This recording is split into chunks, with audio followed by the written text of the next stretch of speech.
We want to talk a little bit now about foreign policy in the Confederation period in the 1780s and sort of talk about some of the key themes that were going on there. Again, for my part, I just wanted to emphasize and sort of underscore some of the key points that John made this morning.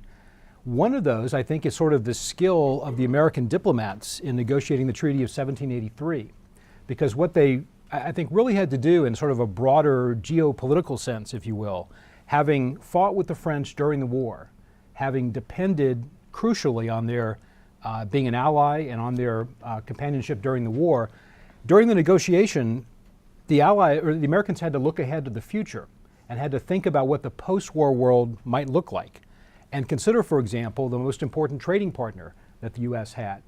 Consider what the post-war relationship might be and think about how the U.S. needed to position itself not just for the war that was past, but for the 1780s and beyond. And I think what the American negotiators did, and particularly, I mean, I share John's affection, obviously, for John Jay, the subject of my book, and someone that I'm working on now in terms of Jay's role in ratification and the critical role he plays there. But I think also Jay's diplomacy, at least for me, since my focus has been primarily on his politics, on his work in ratification, and his work on the treaty, has not been on his earlier diplomatic efforts. But I think those are really critical because I think Jay, arguably more than the others, was able to sort of sense that the United States had to make a somewhat difficult pivot and had to sort of move away from France a little bit and toward Great Britain, and had to think in terms of a post-war relationship where the primary trading partner would be the British, and where obviously the great bulk of the population, the language, the cultural connections between the two nations were primarily British and not French. And I think part of what Jay was able to do, and not just Jay, but the others as well, was to make that transition.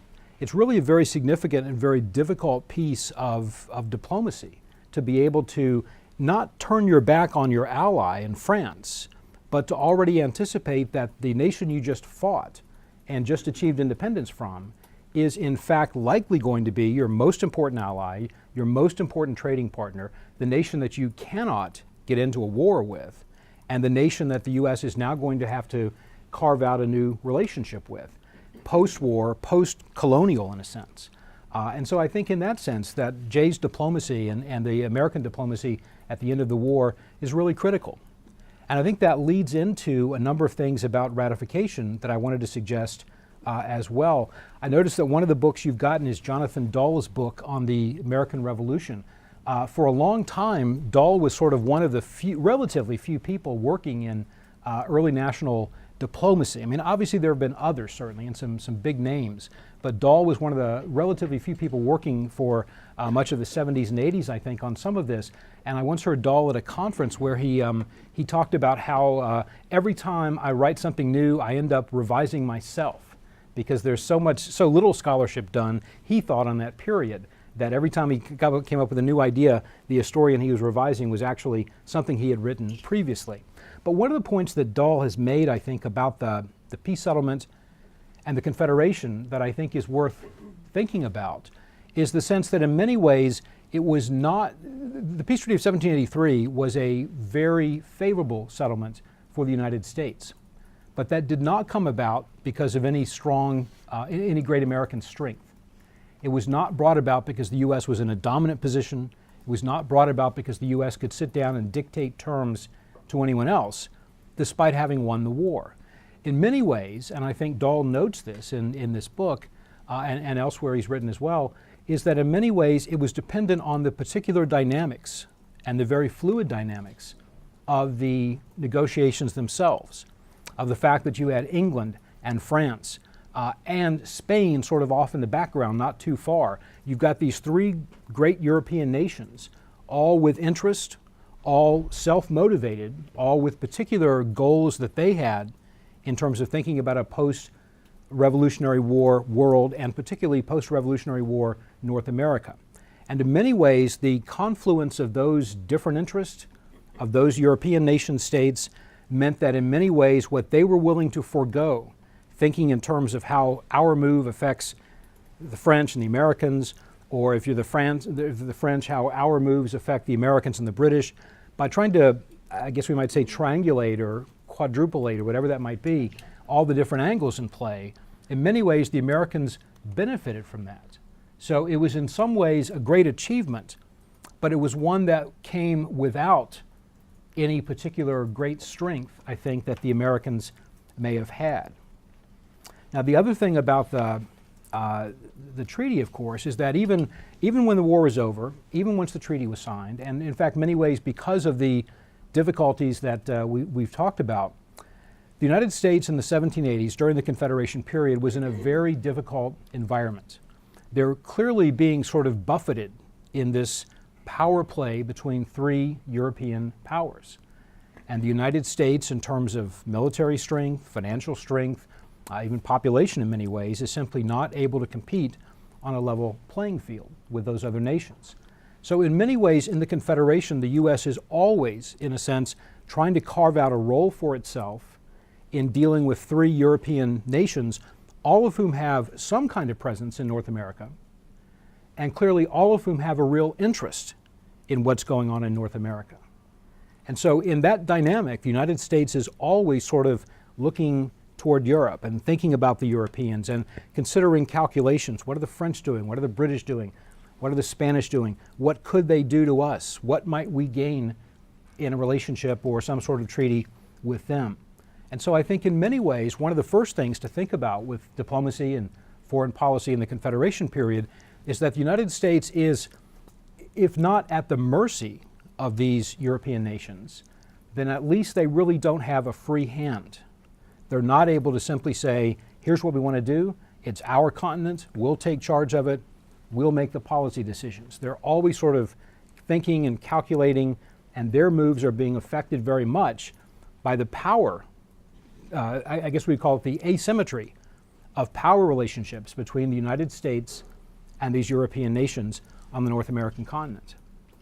I think a second consideration that's worth noting about this is that the withdrawal of British naval protection left American shipping extremely vulnerable. I mean, John and Sandy had talked about privateering, and certainly American ships on the seas were now far more vulnerable than they had been when they had in the colonial times the protection of British shipping.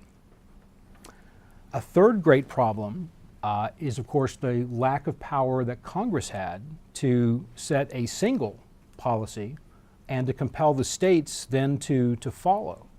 And so as a result of that, Congress was extremely limited in how much they could chart a course, how much they could shape policy, how much strength they could bring to bear. And this, of course, created enormous challenges for American diplomats overseas and enormous embarrassments for them. Not only do they have to say, well, let me talk with Congress and get back to you, they would often have to say, well, you know, Congress thinks these 17 different things. I'm not sure which of these has priority. So I think in that environment, the weakness of Congress, most famously domestically, is going to lead to a push for a new constitution. But it's also one of the other restricting or limiting or complicating factors for Americans to deal with during the Confederation period. And then I think a last factor that also influences it here is the American economy. The American economy, and Americans coming to realize just how dependent they really are on overseas trade, on the goodwill of other nations, on the protection of British shipping, and all these kinds of factors that underscored to a great many Americans in the 1780s how comparatively weak the United States was compared to these other nations.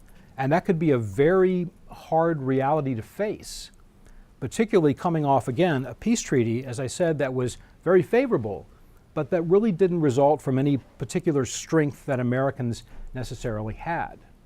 And then realizing time and again the various struggles and challenges they were facing in dealing with these other powers, or in simply trying to figure out a single coherent foreign policy for the 1790s. From there, I guess one of the things I wanted to talk about here was the Gardocki Treaty. So once again, John Jay, no surprise, comes up very large here. Jay, I would argue, is one of the, today, not at the time, today I think Jay is one of the really underrated figures in early American history. That would have been preposterous to anybody living at the time because they knew how important Jay was and the wide range of things he was involved in. But John's anecdote about David McCullough, which further underscores my sense of the problems and limitations of that book, is very telling, that he would sort of whitewash Jay out of it. That happens, I think, far too often. But I think Jay's role in not only early American diplomacy, but in so many other kinds of facets of American life in the early Republic is really significant. And one of the things about Jay that is also significant, I think, is the treaty he tried to work out with Spain. Spain, of course, as we said, was one of those three nations that Americans were trying to deal with and trying to bargain with in terms of figuring out a relationship. And one of the major points of contention, I want to sort of do, again, a very, very brief, we could say a lot more about Jay Gardocki, but a very, very brief spin on this, is that maybe one of the key issues came down to navigation and access to the Mississippi River, which was absolutely essential for American farmers, for American ships, for the navigation of the river, for commerce and trade, for getting goods to the high seas and everything else. Navigation of the Mississippi was critical, and the Spanish were unwilling to budge on that. They were unwilling to grant U.S. access to that shipping. And this was a point of great contention in Congress, a point of great contention for Jay and American diplomats. And finally, Spain and the U.S. Decided to get together and have a series of formal talks between Jay and Don Diego Gardocki, the Spanish minister, who sat down and began to try to work out some sort of sense of what they might do. Now, Gardocki was considered at the time, I think, sort of the Spain's in-house America expert. I mean, this is, again, a brand new country, and many people would say, well, you know, why fool with them? They're weak, they're insignificant, why do we need this? But Gardocki knew American matters pretty well. He was sort of, as I said, an American expert. And so Gardocki and Jay began to negotiate. They had had some prior experience, and Gardocki believed he knew a particular angle, a particular way to work on John Jay. Gardocki came to New York in the summer of 1785, believing that he had a particular way to get success with Jay. Jay had been the only diplomat to bring his wife with him during the American Revolution. And Gardocki observed that Jay was, quote, a very self-centered man, which passion his wife augments, because in addition to thinking highly of herself and being rather vain, she likes to be catered to, and even more to receive presents. Properly managed, Gardocki believed, Jay and his wife could be played. They could be manipulated. There were ways to get at them by appealing to Jay's vanity. Jay liked to be taken seriously and recognized as being very important. And Gardocki believed as long as you give him his propers, he's going to be fine. You can talk to him and respect him and show him, yes, we know you're serious. Yes, we know how good you are. And by respecting Jay in that way and providing gifts for both of them and for other Americans, Gardocki, who I think had pretty much either an unlimited expense account or a very, very large expense account, had plenty to dispense here before these negotiations. Now, as might be expected, when Jay and Gardocki sat down to talk, Jay, as his instructions suggested, refused to give up grounds or claim to the Mississippi. He knew that was too vital and too important. Gardocki, on the other hand, would not budge either, and basically said, if you want a commercial treaty with Spain, and we know you're trying to develop your economy and your trade overseas, then the price is basically to give up control and give up claims to the Mississippi. Now, Congress continued to reaffirm that right to the Mississippi. And so Jay again pushed hard and pushed again. But Jay also, being the student of realpolitik that he was, realized there was only so far he could push. There was only so much he might do. And so at a certain point, Jay began to talk to Congress and say, basically, I don't think it's prudent to push on this point right now. I've already made this point, I've emphasized this, but we just don't have any sticks to use to get the Spanish to give in here. We don't have a lot of carrots either. We just don't have a lot of anything. So it's not going to be very useful or helpful for us to continue to push on this. And so finally, Jay, in these negotiations, and remember, Jay is a New Yorker, a Northerner, an Easterner. In these negotiations, Jay finally agreed to terms that would give up the use of the Mississippi for a period of about 25 or 30 years, I think it was, not ceding all the rights to it. I mean, the U.S. was not giving up its claim to the Mississippi forever, but to simply forbear its use for the next 3 decades. Now, Jay believed that he had done all he could. And this is very much what Jay thought with the Jay Treaty as well. I had a tough job here. I got as much as I could. Nobody else could have gotten better terms. This is all that was available. So we'll forbear the use of this for 30 years. And eventually, Jay thought, our population will grow, we'll move westward, we'll get established. Eventually, the pressure on the Spanish will be so great that we'll be able to reclaim the Mississippi and things will be fine. So it's just a 30-year pause, basically, not giving up or giving up a claim. The problem, of course, was that Congress, and particularly Southerners in Congress, were infuriated by this. They believed that the Mississippi was the key to the future development of the West, which was very, very closely tied to the development of the South. Because at that time, the expectation of most Americans seemed to be that the West would develop in much the way the South had. It would be an agricultural country. It would be a country that would likely have slavery extended. It would be a country that, again, would be a producing section of the country, but that it would rapidly fill up with population, and that the West would be settled by the South, which would give more power to Southern interest and Southern claims and the Southern perspective on U.S. life and politics. So by Jay, a Northerner and an Easterner, rescinding claims on the Mississippi and forbearing its use for 30 years, that would be fine for Jay and many Northerners. That seemingly wouldn't affect them that much. But it was a huge imposition for Southerners. And it seemed again to be not only a slap in the face, but even more directly an attack and a swipe at Southern ways of life and development by preventing that future development in the use of the Mississippi River. So this would affect agriculture, it would affect the spread of the population, it would affect shipping and commerce, it would affect trade, navigation. All these things would be stymied by the inability to use the Mississippi. And the region most affected by this would be the South, not the North. Southerners in Congress, again, were infuriated by this. They refused to accept Jay's terms, and Jay went back to Gardocki, tried to negotiate some more. That didn't go anywhere. And so finally, at a certain point in time, by 1788, September of 1788, I think it was, both sides had basically said, look, let's just cool this for now, wait until the new government takes effect after the Constitution, and then we'll see where things stand. Now, again, I think one of the key issues here from this standpoint is that it shows very, very clearly by the Confederation period how strong these regional rivalries were within the United States. And it's another way, I think, of illustrating just how disunified in some ways the Union of the United States was in 1787 and 1788.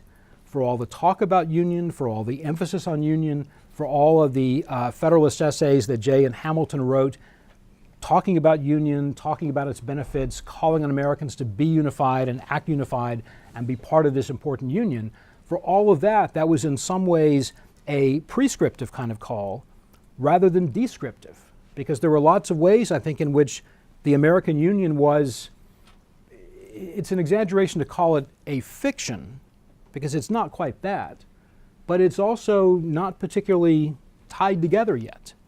Those ligaments, or whatever metaphor you want to use, haven't really been firmly connected yet.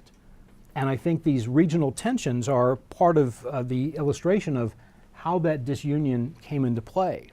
The South believing that we have to have the West and the Mississippi, or that's going to stymie our development, and believing that Northerners in Congress, and Jay, a Northerner himself, were fine with letting that come to pass without fighting for that.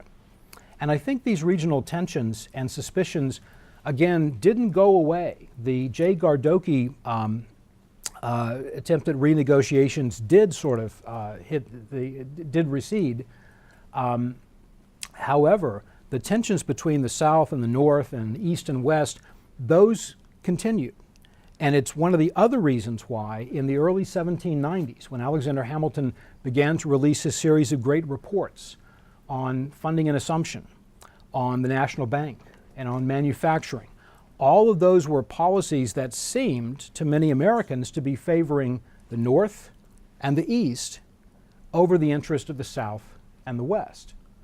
And for Southerners and Westerners who have already been insulted, and worse than that, they think had their livelihoods threatened by the Gardocki Treaty and the inability to use the Mississippi River, that's a very important piece of background that makes the Southern opposition to the Hamiltonian program all the more resonant, all the more powerful, all the more potent. Because it's not just, oh, we don't like the idea of a national bank, or we don't believe the idea of reallocating assets from west to east or south to north or things like that. It's they're doing it again. These Northerners just don't care about our interest. And so some Southerners, the more extreme Southerners, would use those kinds of grievances as a means of talking about, well, maybe we'd be happier with a separate Confederacy. Maybe we'd be happy with some sort of an alliance with Spain. Maybe we'd be happy forming some sort of breakaway union or breakaway republic. These are all some of the kinds of things that I think were underscored by the tensions and the difficulties and the issues that we can see on display during the Confederation period. So we can say more and talk more, and now John will correct all my errors, but that's my opening statement as such. Well, I'll correct, not errors. I would say I'm probably 95% with you. Oh, how much? 95%. Jeez, there are things, Tim, that's unprecedented. There are Whoa. nuances in there that I would emphasize. Yes. That are factors that you haven't mentioned. But I'm going to start with your comments about the treaty and how the Americans were so successful. And I would think you're absolutely right there. The problem is that the English are negotiating with America, but they've got Spain and they've got France in their peripheral vision. And that's more important to them than America's gone, okay? But what about these other things? And the fact that they give in on American territory, big deal. What is that there? That's wilderness. We're not going to have that anyway. But we want Gibraltar. We don't want to give up Gibraltar. And so if it's a question of Gibraltar versus west of the Appalachians, we're going to give up west of the Appalachians. We don't want to give up Gibraltar. So they're thinking in those terms, and that's one reason why the Americans are as successful as they are in negotiations. They don't have clout, but they have in their, not back pocket, they've got the fear of Spain and France for the Great Britain's fear of France and Spain in the post-revolutionary era. I don't know if you've seen my article on John Jay. Which one? New York history? Yes, I've done two in New York history. Okay. The one on diplomacy. 1988? I'm not sure. But it is a great article. I just read it over yesterday, and it is really very good. Most of it. Well, I think so. But people don't give John Jay enough credit. Joe Ellis has written a book, The Quartet, in which he comes up with his quartet. John Jay is in the quartet, and he says, John Jay is one of the most important figures. We have to understand that.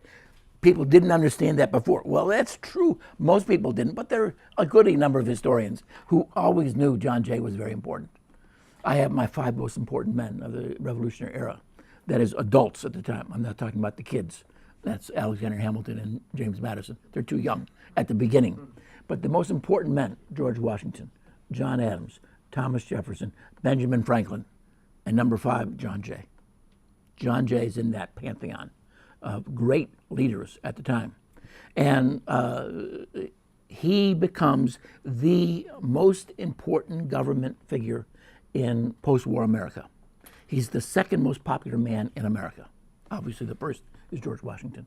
But he's not in service, not in public office. So John Jay is critical. John Jay, when he comes back to America in 1784, he's been elected Secretary for Foreign Affairs. and he negotiates a little bit for 6 months or so to get the best possible deal, and finally Congress says okay. Among other things, they put a permanent capital in New York City, his home where he wants to be, instead of moving around, and he agrees to be Secretary for Foreign Affairs. He becomes Prime Minister of the United States, de facto Prime Minister of the United States. Everything goes through John Jay. And if you read the article, you'll see, and we'll put it on the website, and you'll have it. And you should really look at it because it shows how important Jay was and how everybody knew how important he was. Everything was being run through him. Not just when you're talking about Secretary for Foreign Affairs and when you're talking about Secretary of State, you're not talking merely about diplomacy. You're talking about a lot of internal. I mean, Secretary of the Interior is the responsibilities is in the Secretary of State and Secretary for Foreign Affairs. So Jay is, he writes 500 reports to Congress. And basically, one of two things happens to the reports. Congress gets the report and submits it to a committee, and the committee, let's do what he says. Or Congress doesn't submit it to a committee, says right away, we'll do what you say. And everything that Jay wants, he gets. And the French ministers comment on this, how he's running Congress, whatever he wants. And the reason is because he's so experienced. He's been around for so long. The folks in Congress are youngsters. Maybe not in age all the time, but in experience. Plus, they've got 3 years and 6. You know, the rotation requirement. They're there for 3 years at most, and then they're gone. Most of them are there for a year or two, mainly. Jay's been around a long time. And if Jay doesn't do it, who does it? Nobody, because Jay is the only one. I mean, the only other two alternatives would be Adams and Jefferson, and they're in Europe. Jay is the most experienced American diplomat. He has negotiated with all three, Spain, France, and England. No one else has done that. Others negotiated with France and England, but not with Spain as well. So Jay is the most experienced man. He is a great believer in two concepts, interest and honor. I gave her a paper at the conference for Foreign Affairs. I don't remember the name of this group. Schaefer? Yeah. And the chairman of the panel was a historian from Northwestern. No, Foreign Affairs, father and son team. Anyway, he was critical of my paper because I was naive enough to think people had honor. There's no honor when it comes to diplomacy. All interest. Well, that's not true. Jay is an honorable man. Jay believes in honor, not only for individuals, but for countries. And you can see in his writings all throughout, honor is critical. And it's one reason why he does what he does. It's one reason why he goes on the Jay Treaty assignment. He knows he doesn't have the power and authority, but the dishonor of those British in those forts in American territory, that has to be removed. That's a stain on his record, that he negotiated that in 82 and 83, and they're still there. He was negotiating during the Confederation when he's Secretary for Foreign Affairs, and they're still there. He's got to get that removed. It's a stain on American credibility. So no matter what, we got to get him out of there. Now, so I would strongly advocate looking at that article and going. Each of the countries in Europe are addressed in the Confederation on an individual basis. Jay eliminates the old concept of most favored nations. That means whenever you have a treaty, they get the best deal that some other nation has. He goes to a bilateral reciprocal agreement. And despite the fact that he has interest and honor, he's a strong advocate for realpolitik. He knows what power can do. And he negotiates from that, with that, and without power. He's quite attuned to realpolitik. And so that's always an important factor. Now, Todd spent a lot of time on the Mississippi. It's a very, very important issue. I would say, if anything, you underestimated how important it is. You didn't. It really is very important. Perhaps you overestimated the unity of the South. I mean, I can mention two Southerners who don't give a hoot about the Mississippi River. they're fairly insignificant. President of Congress, Richard Henry Lee, and future President of the United States, George Washington. They don't really care about the Mississippi. Why? Because they want the connection to be through canals, east-west. They want to tie the western not to New Orleans, because the flat-bottom boats will take the tributaries to the Mississippi, down the Mississippi, transfer it, then key word is right of deposit. You got to take the goods off the flat-bottom boats. Those boats become houses then in New Orleans, and because you don't go back upstream with a flat-bottom boat. And then you transfer over to an ocean-going vessel. And those ocean-going vessels will go sometimes directly to Europe. If they're European merchants, sometimes they go to America, New York and Philadelphia, before they go over to Europe. But mainly they're going to be going to European entities. The hope would be to the West Indies. And in fact, Jay would certainly love to, he suggests this to the Spanish, why don't we get rid of the goods in New Orleans? We'll give up the right of deposit, have us right to navigate and the Mississippi, and then we'll get rid of our goods in New Orleans to Spanish merchants. And they can take over there. Where are those goods going to go? Agricultural goods, they go to the West Indies to feed the Spanish slaves in the West Indies. So that was an encouragement for the Spanish to allow Americans to navigate the Mississippi. Now let's go back. How did this happen? How did the Americans get the right to navigate the Mississippi? It's a ridiculous situation in 1783. Not so ridiculous in 1763. That is, at the end of the French and Indian War, we have that humiliating treaty against the Spanish and the French. And what the British do, they have east of the Mississippi, and the Spanish have been given the Louisiana territory that was French before, but now they're west of the Mississippi. And so in that treaty, 1763, it says that both Spain and England have the right to navigate the Mississippi. Well, you got England on one side and Spain on the other side. Fine. Now, at the end of the Revolution, what the Americans are getting is the right, a transference of that right that England had with Spain to the colonies, now the United States of America. And they have no territory in the 150 miles from the Gulf of Mexico.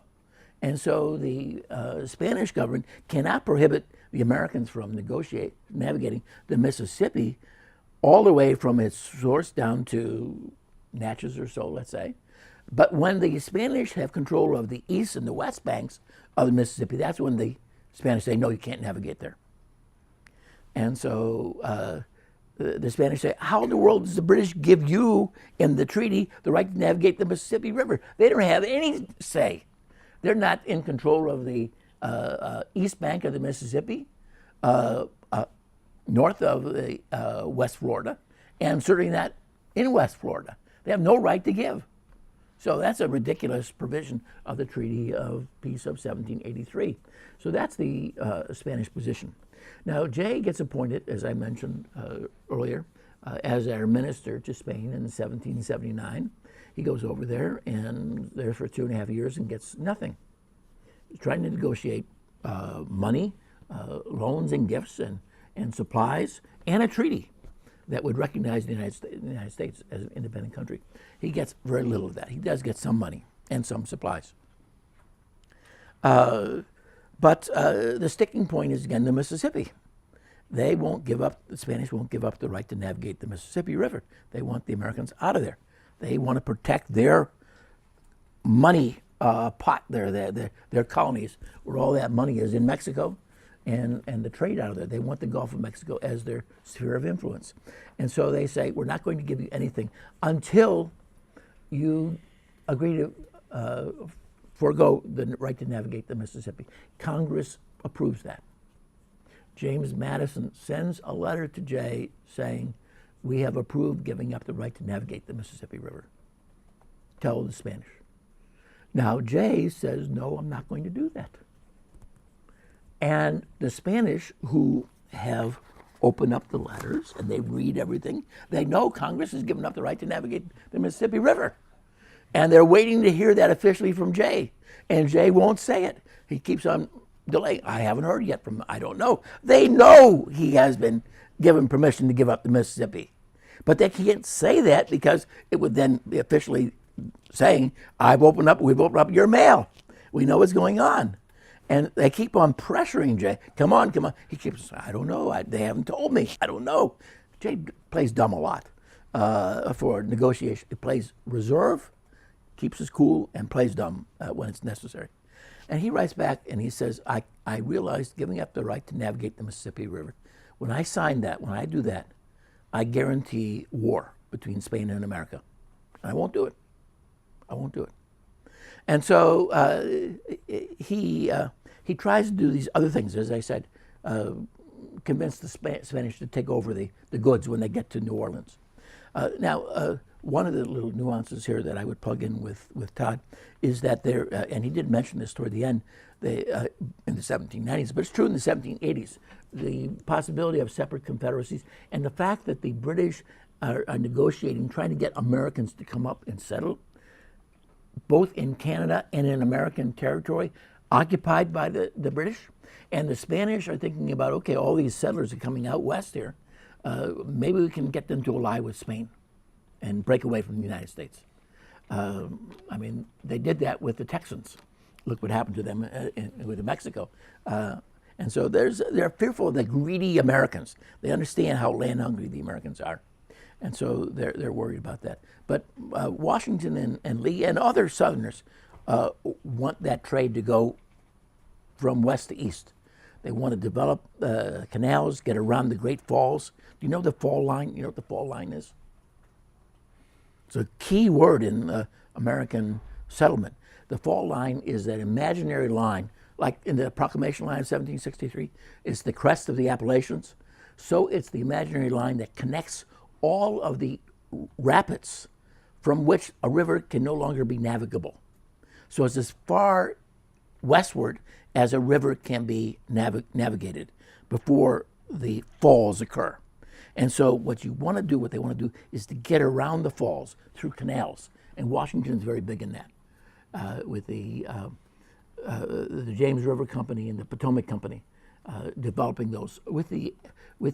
Privately he's developing that. James Madison is serving as the conduit in the Virginia House of Delegates.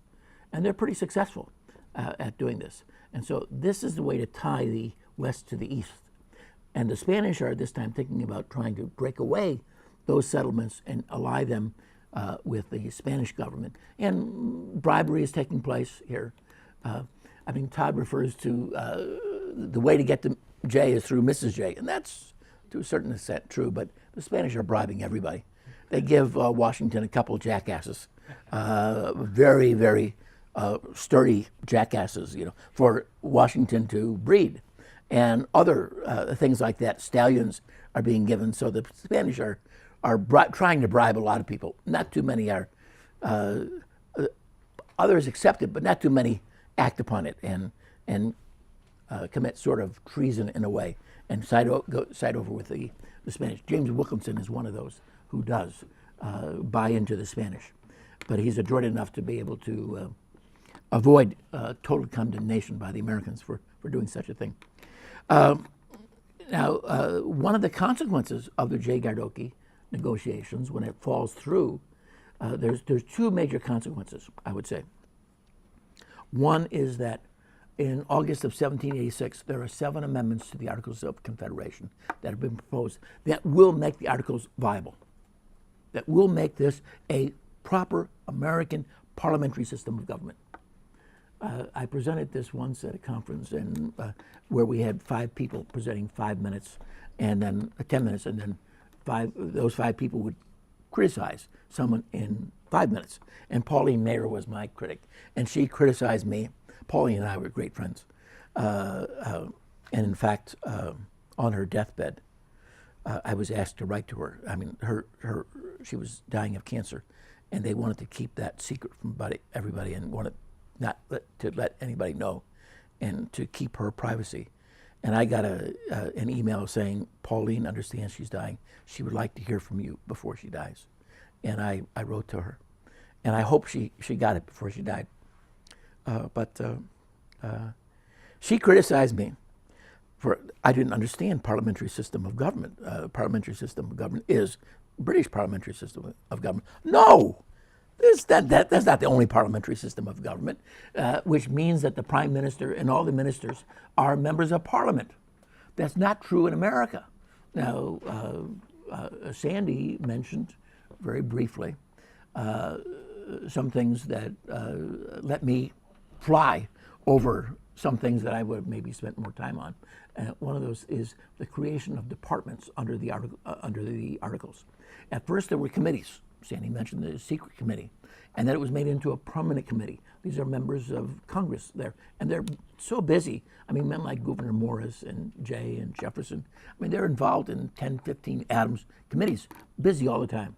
And so they established permanent committees then instead of ad hoc committees, and then they eventually established departments. And so there's a Department of Finance, and there's a Department of Foreign Affairs, and there's a Department of War. And each of these has a secretary or a superintendent who is outside of Congress, not a member of Congress, appointed under the pleasure of Congress. That's the American parliamentary system of government, not the English parliamentary system of government. And so that's what they were aiming at. Those amendments, 7 amendments proposed in August of '86, would have gone a long way toward making the Articles a viable system of parliamentary government, but they die.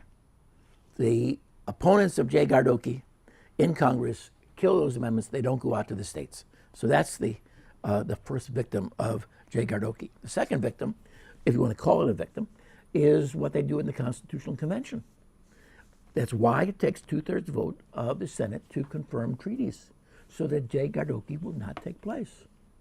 You're giving the South a veto power over the ratification of treaties. You cannot adopt a treaty that the South will uniformly oppose. And that's directly a result of J. Gardocki. This is a big debate in the ratification of the Constitution. 2 days in the Virginia Convention, they debate J. Gardocki. And we'll talk about that a little bit later in our next session. In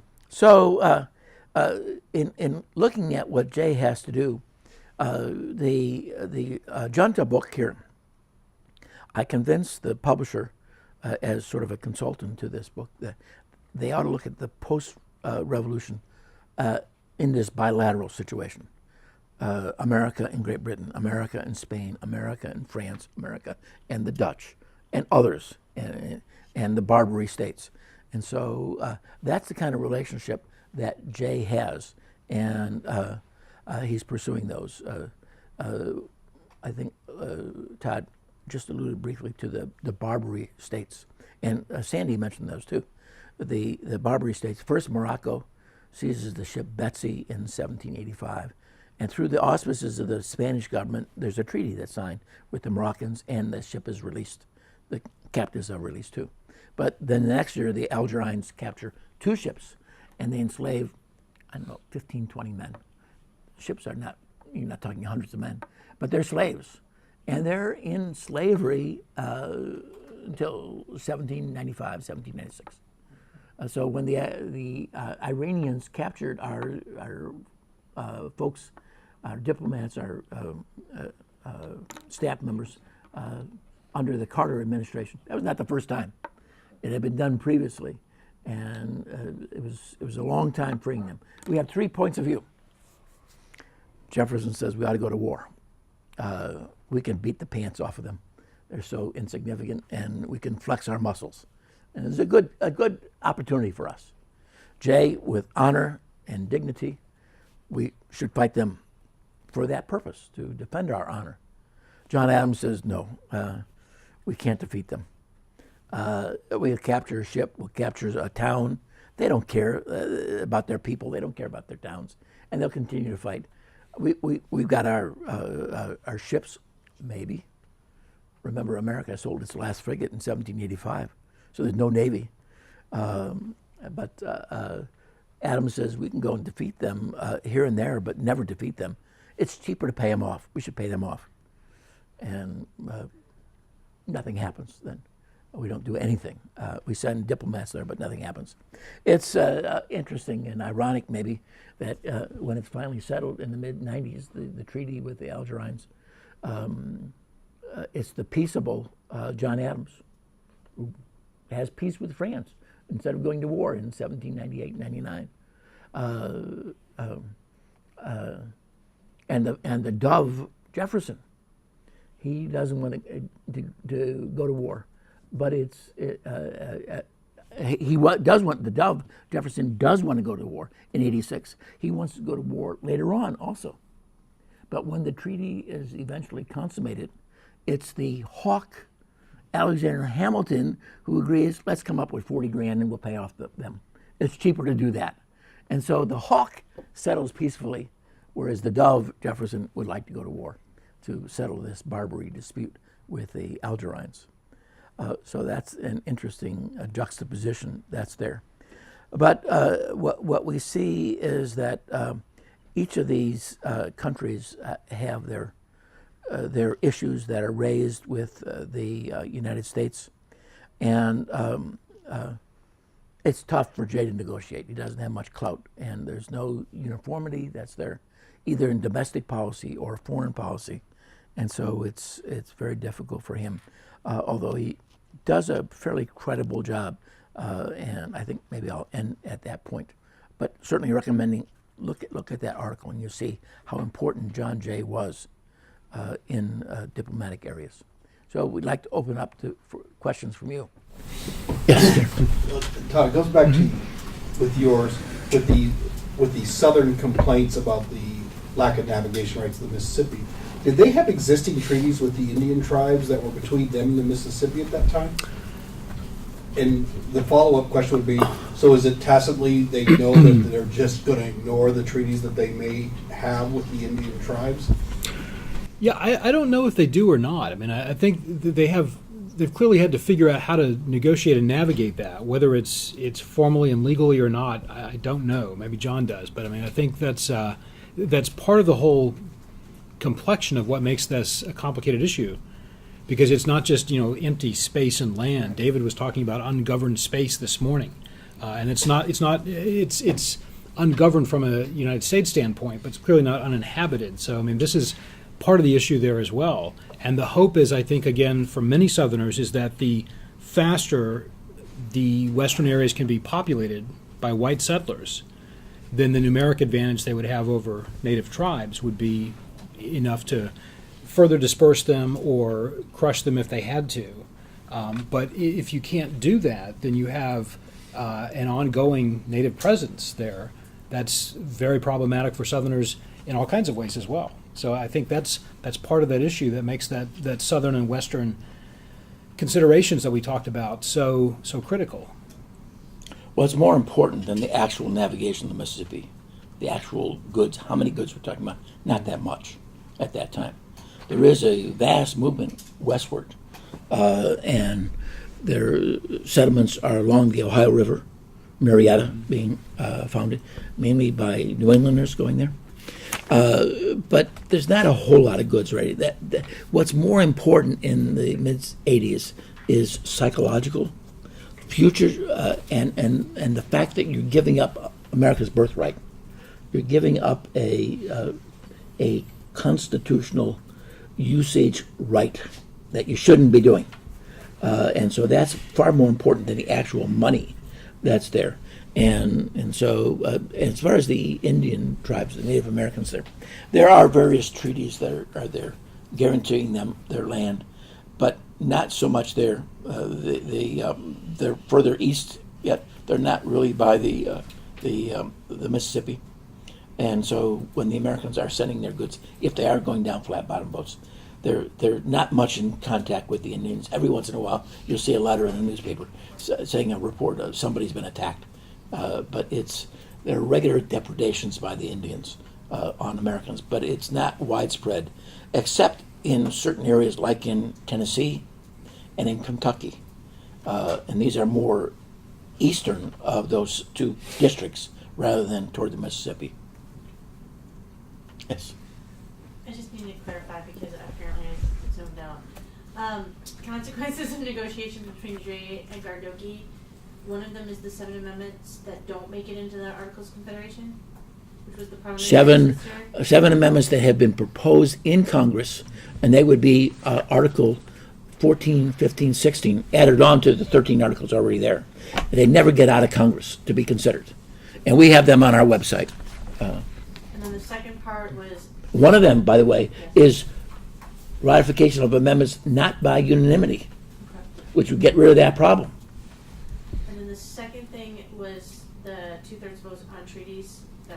That's in the Constitutional Convention and the Constitution. Yes. So those were the two major constitutions. Yes. Okay. Yes. I just wanted to make sure that I had. And over and above Yeah. the animosity that's Yeah. there between sectional animosity that Todd talked about, and this is a real stain on Jay's persona. Jay would have likely been the first vice president of the United States had Jay Gardocki not occurred, because he was critical.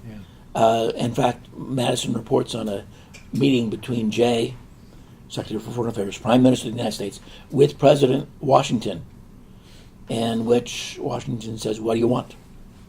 You want state? You want treasury? You can have whatever you want. And Jay had it with state and the problems there. He said, Chief Justice, I'd like to be Chief Justice, which is what he was in New York when the New York Constitution was first done. So that's another consequence, that Jay gets the animosity of the South and sort of makes him no longer presidential timber. I'm wondering, besides the McCullough book, what is the thing that keeps Jay from being considered one of the great founding fathers? Well, if you don't read his papers, if you're just reading what John Adams says most of the time, and everything revolves around John Adams, I have a database called Founders and the Founders, and Tim has helped me with David has helped me with that, compiling it together. I had hundreds of files, 120 files or so that have been brought together. I don't know, it's between 5,000 and 10,000 pages of material, a lot of stuff. I published a book with Virginia on this that has only 30 people in it. It's a 640-page book, but I've done other books with quotation books. One on Jefferson, one on Jefferson, but one on Washington, one on Hamilton, and now one on Madison's coming out in May. But my next one perhaps is on Jay. That's all finished, ready to go. But the next one after that is John Adams. These other books are 300 pages or so. John Adams, it's over 600 pages already, and it's not finished yet. And I haven't even written the little introduction that'll go there. But John Adams can't stop talking about himself. In fact, he is the one. I used to collect a compilation of what people thought about issues. So it was a quotation about subjects. And I started to do that for John Adams, and this is probably 25 years ago. And I saw this is different. He's talking about other people, and he's talking about himself. And that's when I started collecting the founders on the founders, what they said about each other. And so he and Abigail talk about him a lot. And that's why there's so many wonderful quotations that are there. And if you read his writings, as McCullough really delved into it, I mean, one of the great things about that book is the love relationship between John and Abigail. It is a wonderful relationship. Usually we don't have that spelled out. When Washington died, Martha burned all the letters. There's, I think, 2 or 3 letters that survived. When Martha Jefferson died, Thomas Jefferson destroyed all the letters. And so we don't have that intimate relationship spelled out. We do with John and Abigail Adams. And John is sort of prudish. Abigail gets a bit erotic in some of her letters. And so, but there are, 860 some letters that survive. They're all on the website of the Massachusetts Historical Society, both manuscript and printed. I mean, I've done a short biography of Abigail Adams and a quotation book on Abigail Adams. I mean, you folks who want to give your girls something in your class, it's such a male-oriented history. To have Abigail Adams speaking in her voice, I mean, it's wonderful to see what she's saying about everything. You know, one of the things about Abigail Adams is that she wasn't a woman. You didn't know that, did you? And what I mean by that is when I went to Korea in 1987, I went around the country and they gave a dinner for me in Busan. And my hostess was a young, beautiful woman. And she was the only woman in this group. We had presidents of universities and lawyers and judges there, and about 15 of them. And when it all ended up, I said to her, how come you're treated so well? I saw how Korean men treated women. It's not pleasant. This is back in 1987. She said, well, I'm not a woman. I said, what are you talking about? You're obviously a beautiful young woman. She says, I'm an American. And that trumped her status as a woman.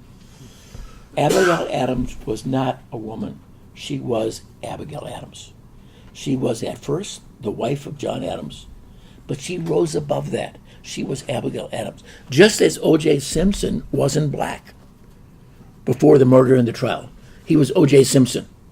He would run through airports and, it was O.J. Simpson. He wasn't black. He wasn't white. He was O.J. Simpson. So Abigail Adams was above that. And so that correspondence is so illuminating that he took it on the surface. We got to understand you're dealing with somewhat of a neurotic guy here when you're dealing with John Adams, and everything he writes is not honest to goodness truth. And McCulloch sort of swallowed it without being so critical and knowing that there are other things that should be looked at.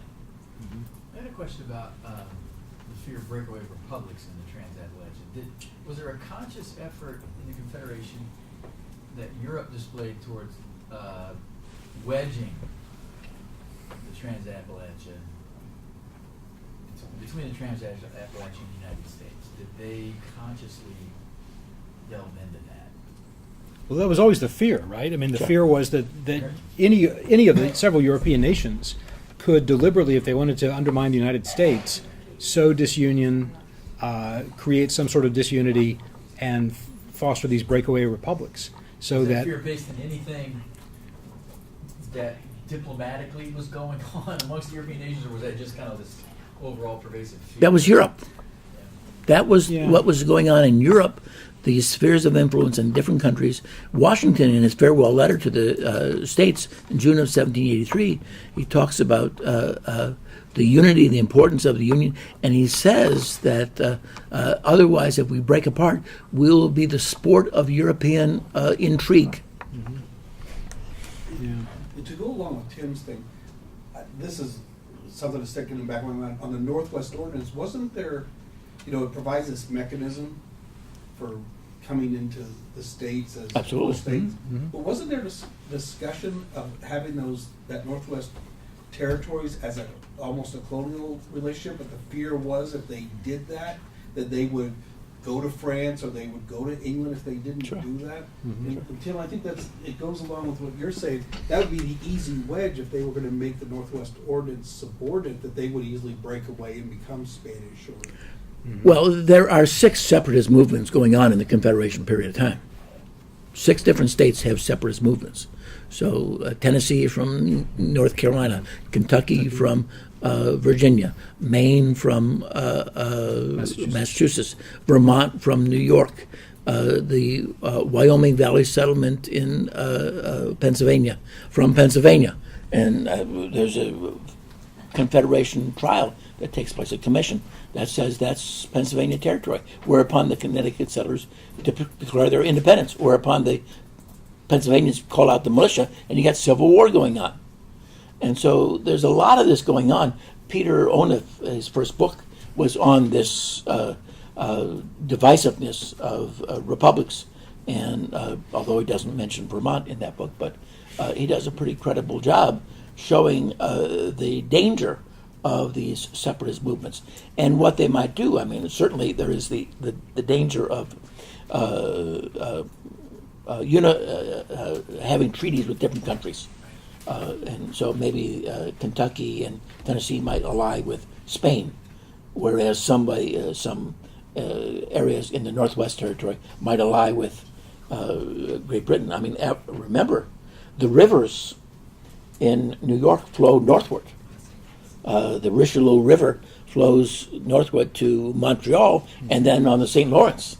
So the St. Lawrence is very much like the Mississippi as an exit for commerce.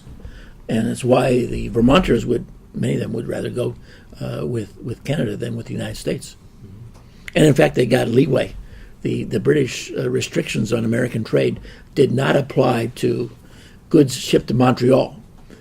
Goods, sort of like free ships mean free goods.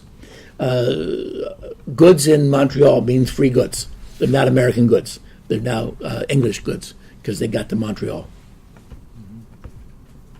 Yeah, the book that, or one of the books that David was mentioning this morning by David Hendrickson. David Hendrickson's arguments are very similar, I think, to Peter Onuf's in looking at the incredible fragility of the Union in the 1780s and even into the 1790s. And that's one of the reasons why, I mean, we know how it turned out, and we know that the Union was firmly established. But at the time, it was anything but clear. And so when you go back now and read these documents and read these letters, and you think, why are they so obsessed about breakaway republics? Why are they so worried about European interference?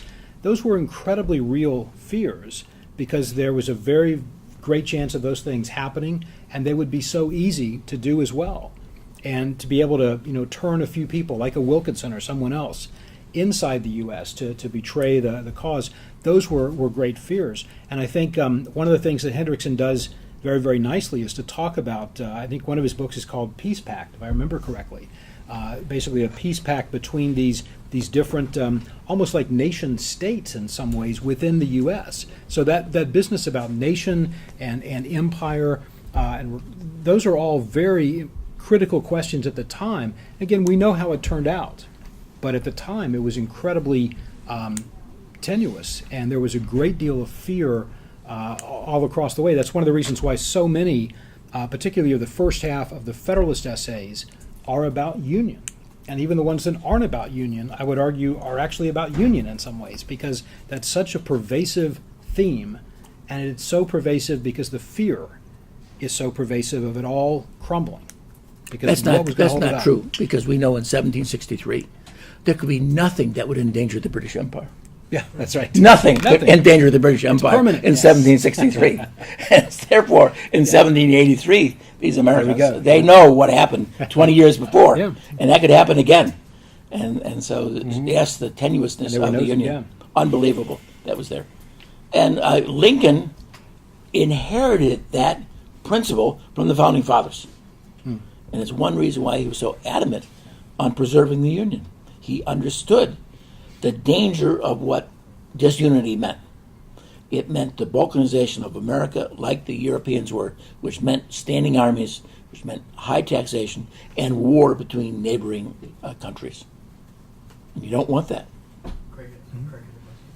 Yeah, just because every time I come here, I find out I've been teaching something a little bit wrong for 15 years. When my kids get to crazy Aaron Burr and they want to ask about crazy Sure. Aaron Burr's Yeah, latest yeah. crazy thing, you really got to talk about that breakaway of the Southwest as a much more serious and long arc problem than I've ever Oh, treated. absolutely.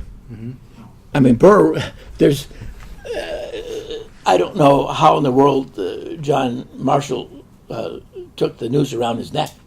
Jefferson doesn't know how that happened either. But there's no doubt that he was fomenting separation from America and filibustering down to Mexico Well, like and take over. seriously, and there was like serious potential that it could have been pulled off. Yeah. Sure, Yeah. sure. Okay. I mean, he solicited farmers to let's go and settle on the Red River, but don't bring any farm equipment, bring your muskets along. But he just didn't happen to be there, and Blennerhassett Island when it started, and that's the excuse that Marshall used in very strictly interpreting the definition for treason in the Constitution. In your opinion, because Marshall really wanted to follow a very strict interpretation, or was how much of it was up yours to Jefferson? Well, it's hard to say. I mean, the fact of the matter is, Jefferson is roundly condemned for getting involved in the Burr situation, but for the most part, Marshall laid it open because what happened was two of Burr's lieutenants, there were three of them, all total, all three of them were given coded letters to Wilkinson down in New Orleans as to the uprising that was going to take place. And Wilkinson got cold feet. And he decoded the letters, and he arrested these two lieutenants and sent them back to Washington before they could be given state's evidence in New Orleans to protect himself.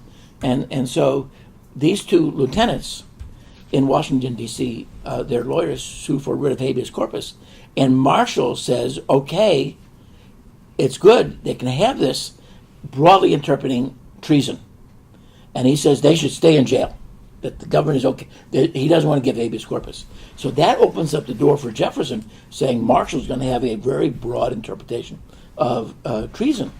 But then he changes that, and when the trial takes place in the circuit court, which is the original court for this, because there's the district courts have cognizance only in cases of $100 or 39 lashes. This is a capital case, and so it goes to the circuit court in Virginia, where Marshall is, as Chief Justice, is presiding over that circuit court, and he says you got to be present for you to be committing treason. Well, that's ridiculous, but that's what it was at the time.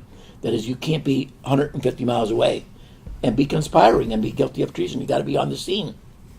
But that's what he views it. It's partly a anti-Jefferson thing, but it's also he wants to protect so that treason isn't too broadly used, as it was in England. Other questions? Yes. You made a comment about Washington and Lee being interested in, or they had at least more interest in the idea of a canal. Were they financially invested in that idea?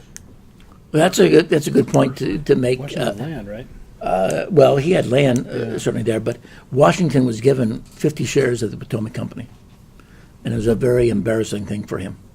I mean, this was a patriotic movement on his part, and he tries to figure out if I give it back, it's a slap in the face of the Potomac Company board. If I keep it, it embarrasses me, and it questions my sincerity in this. Am I out for my own interest? And so someone suggests, and he jumps onto this. He gives that 50 shares of the stock to an educational institution, a college, an academy. And that way he doesn't embarrass anybody, and he doesn't keep it himself. So I don't think he was out for his own personal sense, except in a broad way of developing the country. But I think much more important was tying the interests of the West with the interests of the East. And that's a critical point, because when you mention the Northwest Territory, there are folks, particularly folks in New England, who don't want to give equality there. They would like them to remain satellites and colonies. And in fact, there is a statement, after all, remember 1784, Jefferson was involved in the resolutions of 84, which never passed, but you have 10 states with all kinds of Grecian names, except for Washington. But there's other Grecian names for those 10 states. That changes to no more than 5 states. Because, again, you're thinking one vote per state. You don't want to outvote the eastern states. And so you're going to have bigger states, but they only have 5, not the 10 or so, maybe even 14 that Jefferson wanted. Jefferson wanted, buying into the sort of the Montesquieuian small republics. It's why Virginia gave up Kentucky, why Virginia gave up the Northwest Territory. That not necessarily because they were benevolent, but they realized, this is the Roman Empire here, and Caesar would go to the frontier and get control, but then come back with the army, and there goes our freedom. And so they were concerned about their own Republican freedom if it's too big. And so they gave up the Northwest Territory twice, 1781, it's unacceptable by Congress, and then 1783. Virginia used to be pretty big. Virginia, West Virginia, Kentucky, Ohio, Indiana, Illinois, Michigan, Wisconsin, and part of Minnesota. That was Virginia at first, but it divested itself of the Northwest Territory and then Kentucky. So I don't think that he had any real personal interest, immediate, but broader.